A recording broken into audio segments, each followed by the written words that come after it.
आपके खुद के विचार खराब है, आपके कर्म सही नहीं है, इससे भी नेगेटिविटी आपके घर के अंदर क्रिएट होती है। तो 8th हाउस का राहु या कोई भी पाप ग्रह ऐसी चीजों को करवाने में सक्षम है। ये ह्यूमन साइकोलॉजी में है, तो ये चीज यहाँ पर भी एप्लीकेबल है। हमारे पीछे कोई है, अरे मुझे इस समय से कोई जाता हुआ नजर आया, या मुझे अकेले में डर लग रहा है, अकेले सोने में प्रॉब्लम हो रही है, या फिर रात को उनको नींद कम आएगी।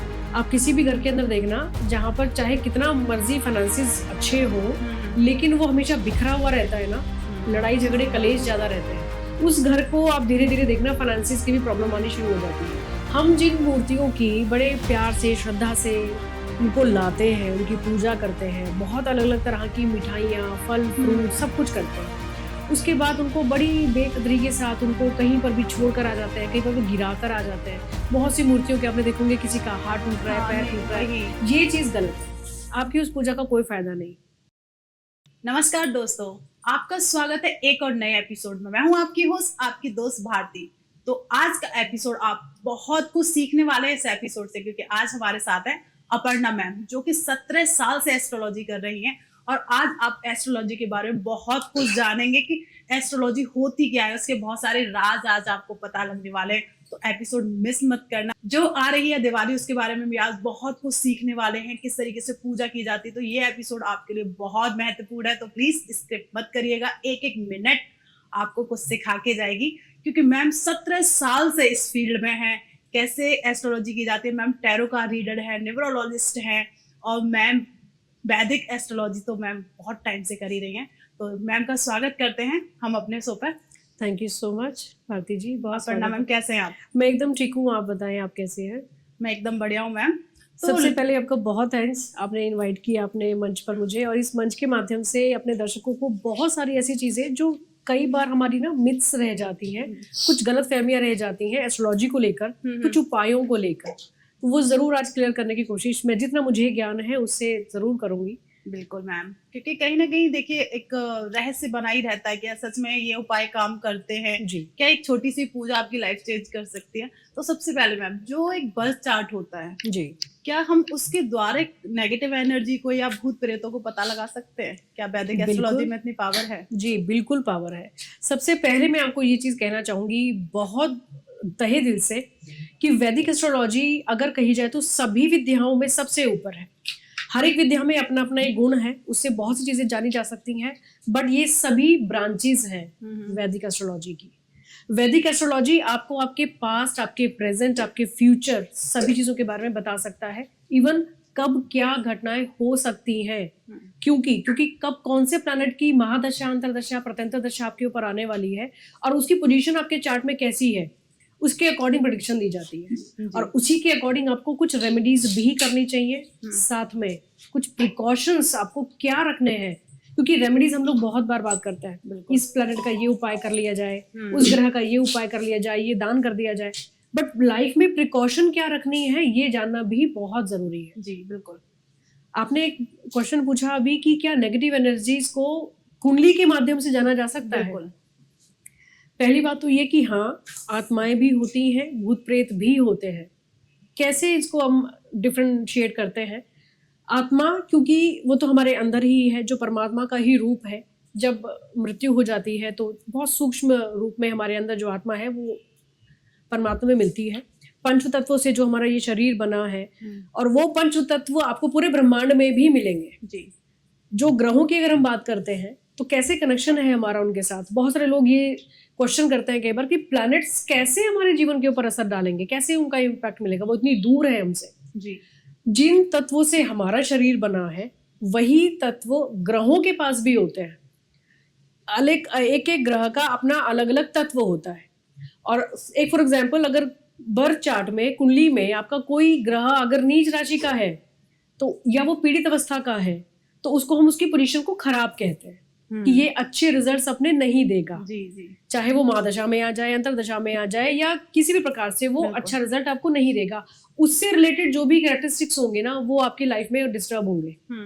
इसको हम नॉर्मल लैंग्वेज में कैसे कहेंगे कि इस प्लैनेट से रिलेटेड तत्व आपके अंदर, आपकी शरीर के अंदर कम है। क्या रेमेडी होगी? बहुत सिंपल।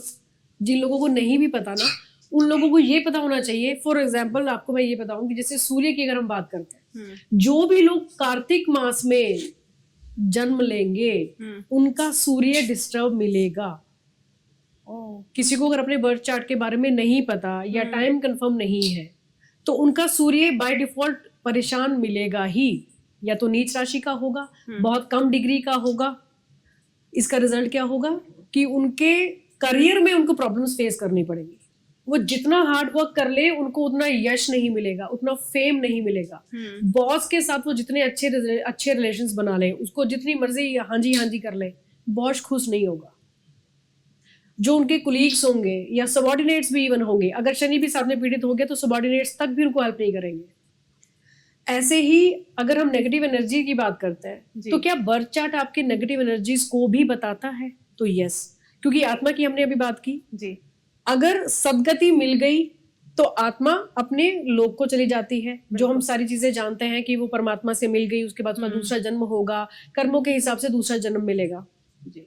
अगर सदगति नहीं मिली या कुछ ऐसे इंसिडेंट्स होते हैं जिनको हम कई बार कहते हैं किसी का मर्डर हो गया, किसी ने सुसाइड कर लिया, किसी का एक्सीडेंटल किसी की डेथ हो गई जी। तो ऐसे केसेस में क्योंकि वो अपनी नॉर्मल डेथ नहीं गया, नेचुरल डेथ नहीं गया, तो ऐसे ज्यादातर केसेस में आत्मा जो है वो भटक जाती है। बिल्कुल, क्योंकि उसका अभी समय था ही नहीं, उसको ऊपर तो बुलाया नहीं जाएगा, तो वो भटक जाती है। और साथ में अगर परिवारजन उनका पूरा जो संस्कार है वो सही तरीके से ना करे तो वो डेफिनेटली भूत प्रेत पिशाच इन योनियों में वो जाती है जी। इसलिए कहते हैं कि जब भी किसी व्यक्ति की परिवार में मृत्यु होती है तो जो मृत्यु के बाद के संस्कार हैं वो पूरे होने चाहिए, पूरे दिनों पर होने चाहिए। पितृदोष आज के टाइम में ही क्यों ज्यादा बनने लगे, इसका भी एक ये रीजन है। संस्कार पहले के टाइम में पूरे संस्कार सही तरीके से सही समय पर किए जाते थे जी जी। अब उनमें कमी आने लग गई है। जो 13वें दिन पर होना चाहिए, 12वें दिन पर होना चाहिए, वो चौथे दिन पर हो जाता है, या जहां पर पिंडदान होना चाहिए वो नहीं होता जी। कई बार जैसे अभी हमने बात की कि एक्सीडेंटल केस है या सुसाइडल केस है, तो ऐसे में सही कर्म होते ही नहीं है उनके लिए। कुछ एक्स्ट्रा चीजें क्या करनी चाहिए वो पता ही नहीं, नॉलेज नहीं है, तो किया ही नहीं जाएगा। तो ऐसे में ये आत्माएं भूत प्रेत पिशाच योनि में चली जाती है। बिल्कुल, डेफिनेटली वो अपने परिवारजनों को भी परेशान करेंगी ही, क्योंकि उन्होंने ही तो वो कर्म नहीं किए ना जो एक्सपेक्टेड थे जी। अब आपका बर्थ चार्ट आपको कैसे ये चीज बता सकता है?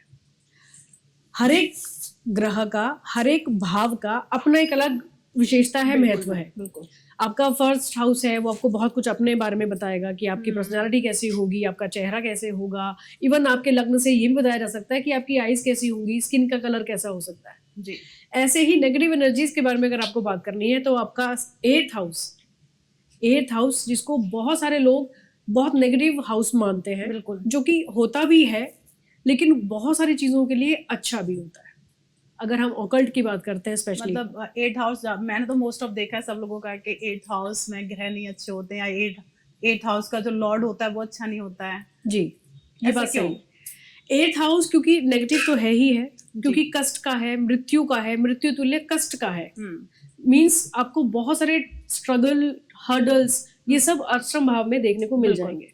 जब भी अष्टमेश की दशा चलेगी तो उसका सबसे बड़ा काम होता है कि चीजों को बड़ा रोक कर देना, स्ट्रगल देना, आपको शारीरिक प्रॉब्लम यानी कि हेल्थ इश्यूज देना, या घर परिवार में किसी ना किसी की डेथ का होना। सबसे इंपॉर्टेंट, जब भी अष्टमेश की दशा चलती है तो जो हम नेगेटिव एनर्जीज की बात कर रहे हैं, अगर वहां पर कोई भी पाप ग्रह बैठा है तो आप इस चीज को कनेक्ट कर सकते हैं। बहुत सारे केसेस में इस चीज को एनालिसिस अच्छे से करके बता सकते हैं कि उस घर में नेगेटिव एनर्जीज मिलेंगी ही मिलेंगी। किसी व्यक्ति विशेष की अगर बर्थ चार्ट की बात करें, XYZ किसी का भी बर्थ चार्ट है, उसके 8th हाउस में फॉर एग्जांपल अगर राहु बैठे हैं और राहु की महादशा चल रही है जी, वो व्यक्ति चाहे किसी भी उम्र का हो, बच्चा हो, टीनेज हो, अडल्ट हो, या किसी एज का भी हो, उस व्यक्ति के ऊपर भूत प्रेत या ये जो ऊपरी हवाएं हैं इनका डर होने का ज्यादा खतरा रहता है। ऐसे, और साथ में अगर किसी भी व्यक्ति का सूर्य और चंद्रमा भी वीक हो तो आप 100% कह सकते हैं कि इस व्यक्ति के ऊपर भूत प्रेत का साया हो सकता है, और होने के बहुत ज्यादा चांसेस हो जाते हैं। ओके, ये लोग भी जो भूत प्रेत अगर जिनकी हम बात करते हैं, नेगेटिव एनर्जीज की अगर हम बात करते हैं, तो ये किसको कैप्चर करता है? सबसे जिसका मन कमजोर है, और मन है आपका चंद्रमा जी। अगर हम डरे नहीं, डर के आगे जीत है ना, अगर नहीं डरे तो ये शायद कुछ नहीं बिगाड़ पाएंगे। लेकिन अगर हम डर जाते हैं, घबरा जाते हैं, और कौन व्यक्ति घबराएगा? जिसका सूर्य और चंद्रमा वीक है, वो मन से भी घबराएगा, अपने कॉन्फिडेंस से भी घबराएगा। ये चीजें जल्दी कैप्चर कर जाएंगी उसको। ह्यूमन टेंडेंसी भी है ना, सामने वाला अगर हमसे घबरा रहा है तो हम उसके ऊपर ज्यादा हावी हो जाएंगे। और अगर सामने वाला में बहुत अच्छा सा कॉन्फिडेंस अगर आपने शो करे तो शायद हम एक लेवल के बाद अच्छा भाई नहीं, इसको ज्यादा कुछ नहीं कहना। बिल्कुल, ये ह्यूमन साइकोलॉजी भी है, तो ये चीज यहाँ पर भी एप्लीकेबल है। तो 8th हाउस का राहु या कोई भी पाप ग्रह ऐसी चीजों को करवाने में सक्षम है। जब इनकी महादशा आ जाए या इनकी इवन अंतरदशा आ जाए, ऐसे लोग घबराना शुरू कर देते हैं। अगर ऊपरी साया इनके ऊपर ना भी हो ना, तो ये लोग डरना शुरू हो जाते हैं। अकेले में इल्यूजन फील करना शुरू कर देंगे। हमारे आसपास में कोई है, हमारे पीछे कोई है, अरे मुझे इस समय से कोई जाता हुआ नजर आया, या मुझे अकेले में डर लग रहा है, अकेले सोने में प्रॉब्लम हो रही है, या फिर रात को उनको नींद कम आएगी। ये सारी चीजें आपके 8th हाउस से क्लियर हो जाती है। इसके साथ में 2nd हाउस कौन सा होगा ऐसा? 4th हाउस, वो आपका घर का है जी। अगर आप अपने सुख की बात करते हैं, अपने मकान की बात करते हैं, व्हीकल्स की बात करते हैं, तो यहाँ पर ये चीजें तो है ही 4th हाउस में, क्योंकि वो आपका घर भी है जी, जहां पर सभी सदस्य हैं। अगर आपका 4th हाउस भी पीड़ित है और उसी ग्रह की महादशा चल जाए, तो ऐसे में चांसेस है कि आपके घर में नेगेटिविटी हो सकती है। दूसरी एक और बात ये आती है कि नेगेटिविटी क्या यही चीजें होती हैं जो हम ऊपरी हवाओं की बात करते हैं, भूत पिशाच की बात करते हैं, तो क्या नेगेटिविटी सिर्फ ये है?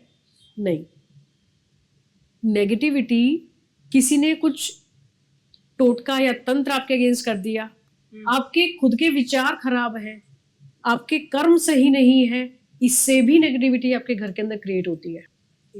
हमेशा नेगेटिविटी सिर्फ भूत प्रेतों और आत्माओं को नहीं लेना चाहिए, आपके खुद के वजह से भी आपके घर में नेगेटिविटी क्रिएट होती है जी।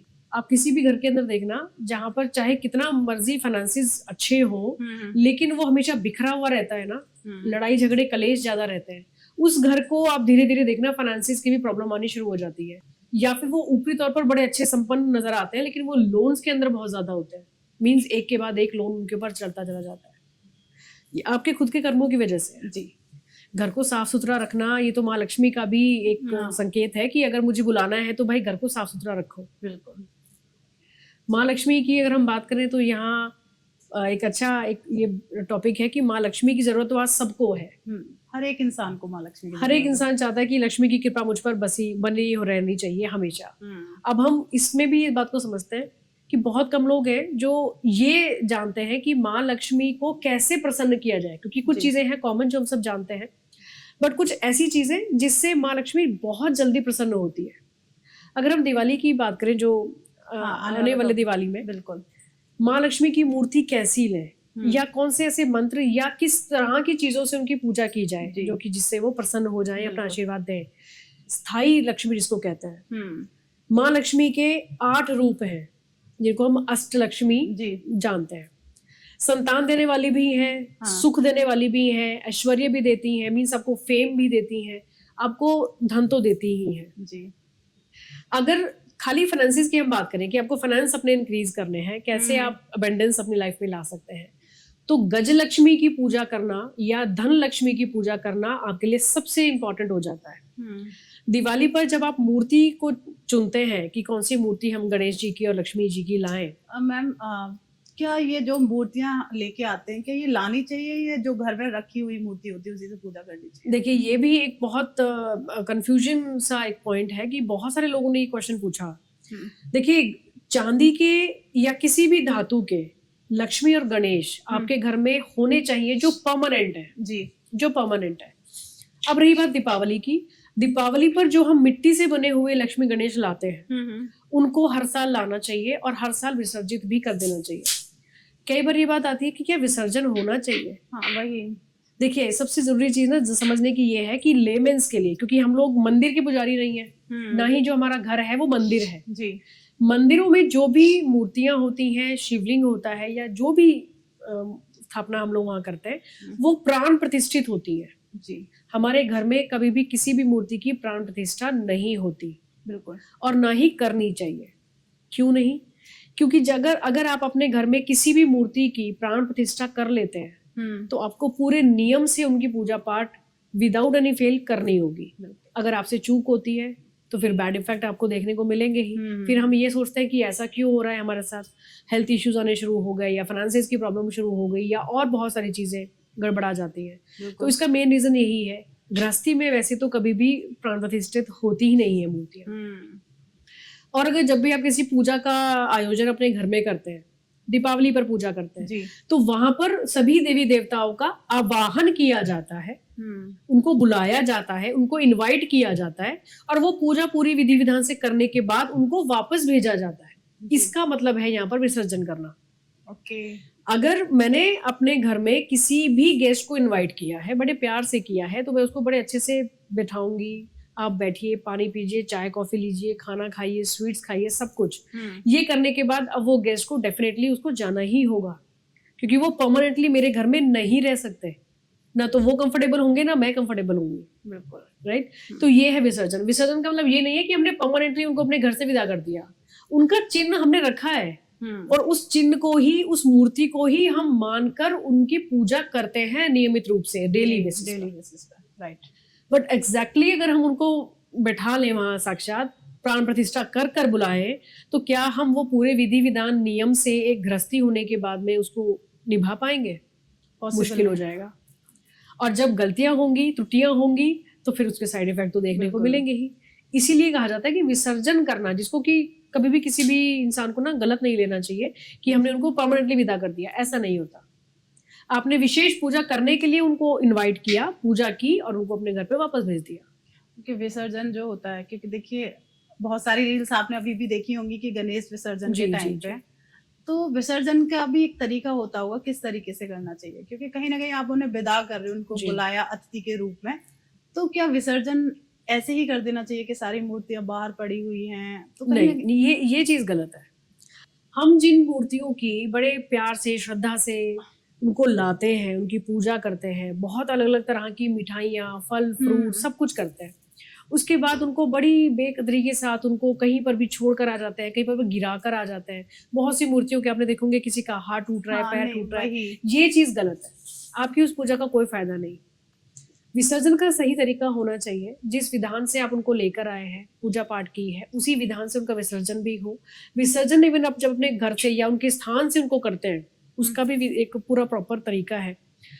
विसर्जन से थोड़ा ही पहले आप कोई भी मिठाई, फ्रूट और अपने थोड़े से अक्षत वहां पूजा स्थान में जरूर रखें।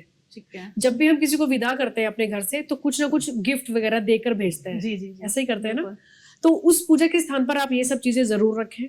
ठीक है। अपने मन में आप विचार करें, जिन भी देवी देवता का विसर्जन करने वाले हैं, अक्षत अपने हाथ में ले लें, थोड़े से फूल ले लें और अपने मन में विचार करें। वैसे इसका प्रॉपर एक मंत्र होता है, बट जो संस्कृत उच्चारण नहीं कर पाएंगे उनके लिए बड़ा सरल तरीका मैं बता रही हूँ।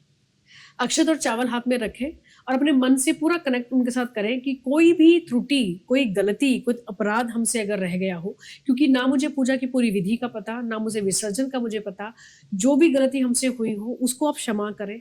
और मेरे आगमन पर आप मेरे स्थान पर आए, मेरे घर में आए, अपना आशीर्वाद आपने दिया, उसी प्रकार बार बार मेरे अनुग्रह पर आप फिर से आए। मेरी गलतियों को क्षमा करते हुए आप अपने स्थान को पधारें। और ये जो चावल और फूल आपने लिए हैं उसको थोड़ा सा स्प्रिंकल कर दे और उन मूर्तियों को थोड़ा सा हिला दे। अगर कलश स्थापना की हुई है तो उस कलश को भी थोड़ा सा हिला दे। ओके। ये विसर्जन हो गया।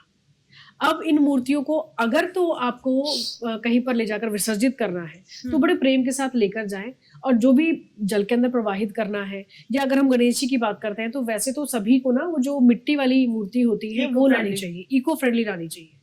जिसको मेरा खुद का जो पर्सनल तरीका है करने का, हमेशा कई सालों से इको फ्रेंडली मूर्ति हम लोग लेकर आते हैं, छोटी लाते हैं। और उसको अपने घर के बाहर आंगन की साइड में किसी भी बाथटब में, बाल्टी में, या कोई भी ऐसी चीज आप ले लें, ड्रम इत्यादि, जिसमें आप उसको विसर्जित कर दें। वो एक रात के अंदर अंदर ही वो पूरी जो मिट्टी से बनी मूर्ति है वो पूरी डिजॉल्व हो जाती है। उस पानी में घुली हुई मिट्टी को आप अपने पेड़ पौधों में थोड़ा थोड़ा सब में डाल दें। इवन वो अच्छे ग्रो तो करेंगे ही, वो पॉजिटिविटी आपके आसपास ही रह जाएगी, बजाय कि आप उस मूर्ति को कहीं पर छोड़ आए, वो टूट फूट रही है, कुछ हो रहा है। This is the best way I think, कि आप इको फ्रेंडली मूर्ति लें और ऐसे उसको विसर्जित करें और अपने आसपास ही उसको स्प्रिंकल कर दें। जरूरी नहीं है कि बहुत बड़ी मूर्ति लेनी है, जी क्योंकि देखिए भाव कनेक्ट करना है तो एक छोटी सी मूर्ति से भी हो सकता है कि उसे ऐसे भी विसर्जन नहीं करना कि आप कहीं पे भी गए। देखिए कहीं हम दिल्ली एनसीआर में रहते हैं तो मैम आपको भी पता है कि इतना अच्छा यहाँ पानी बैन नहीं है होता, तो जी पानी भी अच्छा नहीं है कि आप हाँ सीधे जाते ऊपर से डाल राइट देते, इतना नहीं करना। जैसे मैम ने बताया इको फ्रेंडली लेके आइए। तो मैम जैसे आपको पता है भी दिवाली आने वाली है, जी तो दिवाली की पूजा किस तरीके से करनी चाहिए, क्या महत्व है इसका देखिए पूजा का? दीपावली का तो महत्व है ही बिल्कुल। पूरे साल का। अगर हम देखें पूरे साल की जो हमारी घर की समृद्धि है, बरकत है, वो दिवाली से कनेक्टेड है। जी माँ लक्ष्मी तो एक ही चीज नहीं, बहुत सारी चीजें देने वाली हैं। जैसे आपको मैंने पहले कहा कि अष्ट लक्ष्मी है, इनके 8 रूप हैं, अलग अलग तरीकों से अलग अलग रूपों में ये बहुत कुछ देती है। जी दीपावली क्योंकि इम्पोर्टेंट डे है, अमावस का दिन भी होता है, तो इस दिन बहुत सारे तंत्र भी होते हैं, बहुत सारे ऐसे टोटके भी होते हैं। लेकिन हमें बात करनी है माँ लक्ष्मी की पूजा पर। जी जी कैसे समृद्धि को हम अपने घर में लेकर नहीं, आए। हम तंत्र के बारे में बात करेंगे, पहले हम पूजा के बारे में बात करते हैं कि कैसे दिवाली की पूजा की जाती है, जी एक्चुअल पूजा क्या होती है, आप सुबह किस तरीके से पूजा करनी है और शाम को, इस पर आप थोड़ा जी। सा दर्शन। जी जरूर। सबसे पहले तो ना मैं आपको ये बताऊं कि शुभ मुहूर्त कैसे देखे जाता है। जी जो भी उस समय का जो लग्न होगा उस बेसिस पर आपको अपना टाइम निकालना चाहिए कि सही समय कब है पूजा का।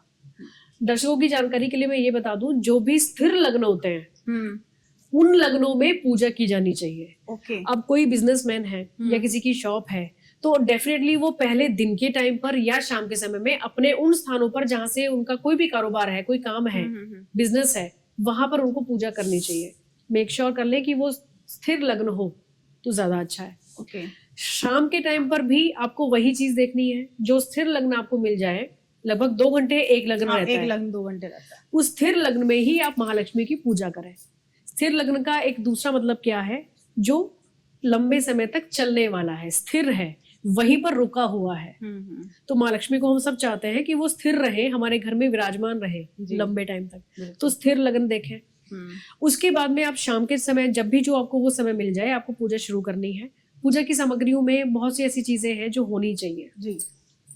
माँ लक्ष्मी को सबसे इंपॉर्टेंट चीज लाल कलर की चीजें, लाल वस्त्र हो, लाल फूल हो, जैसे कि गुलाब का फूल, कमल का फूल, ये उनके फेवरेट है।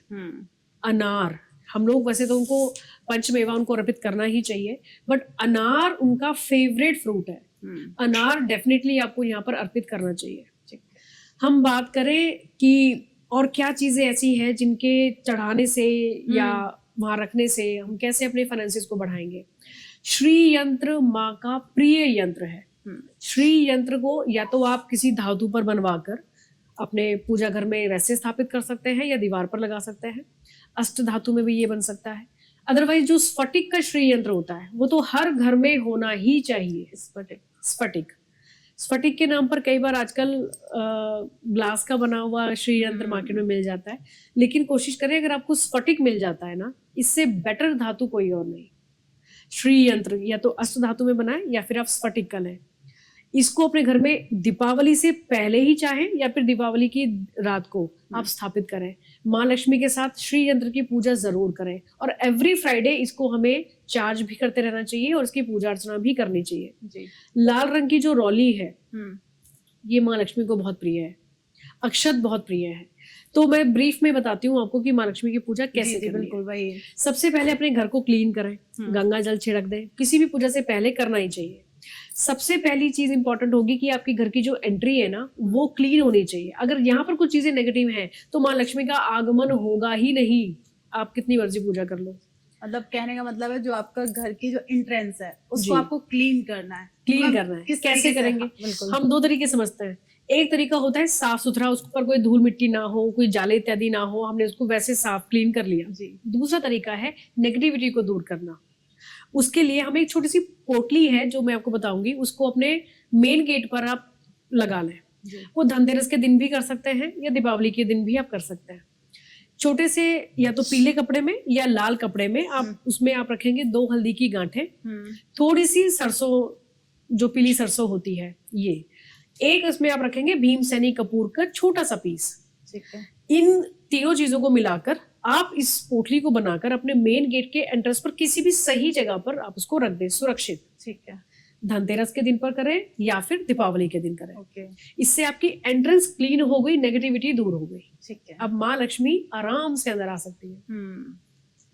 हमने अब ये काम कर लिया, अपने पूजा स्थान में आइए, जी। लक्ष्मी गणेश की जो मूर्ति लेकर आए हैं स्थापित कीजिए, जो परमानेंट वाले हैं उनके साथ में। जैसे मैम आप स्टार्टिंग बता रहे थे, किस तरीके की मूर्ति लेके आनी चाहिए? मूर्ति किस तरह की होनी चाहिए ये भी इंपॉर्टेंट है। बिल्कुल।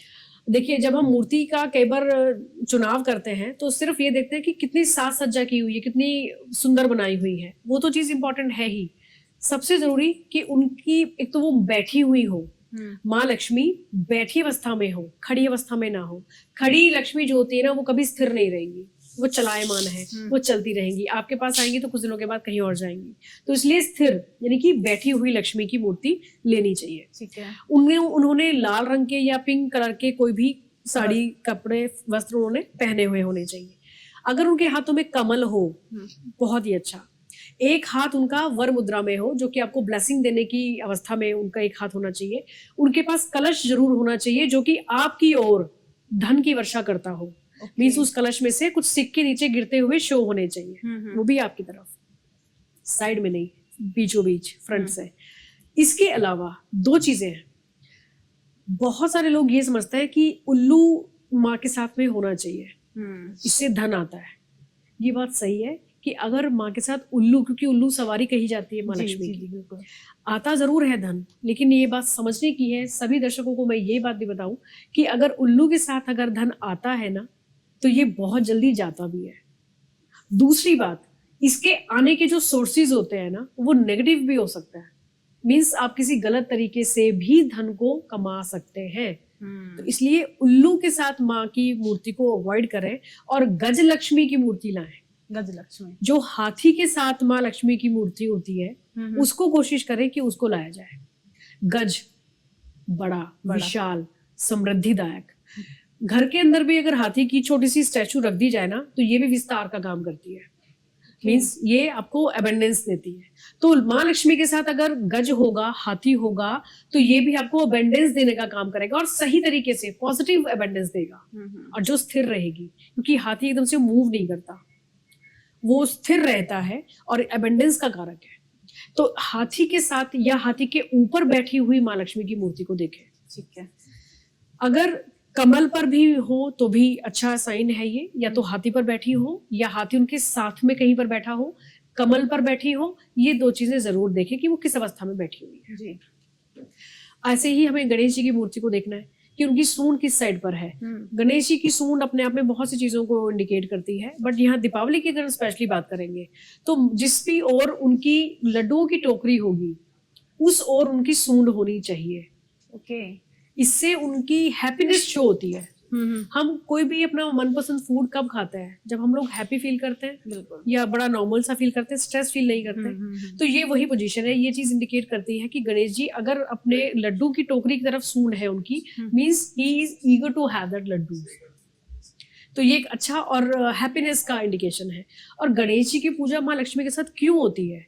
क्योंकि गणेश जी विघ्नहर्ता है, हम सभी जानते हैं। पैसे के आने में जो रुकावट है, जो विघ्न है, गणेश जी उनको दूर करते जाते हैं, और साथ में पीछे पीछे लक्ष्मी माता आती जाती है, जिसको हम पैसा कहते हैं, अबेंडेंस कहते हैं, फाइनेंसेस कहते हैं। बिल्कुल। गणेश जी की पूजा ही क्यों होती है? विष्णु जी की पूजा क्यों नहीं होती दिवाली पर? ये बहुत बार क्वेश्चन आता है।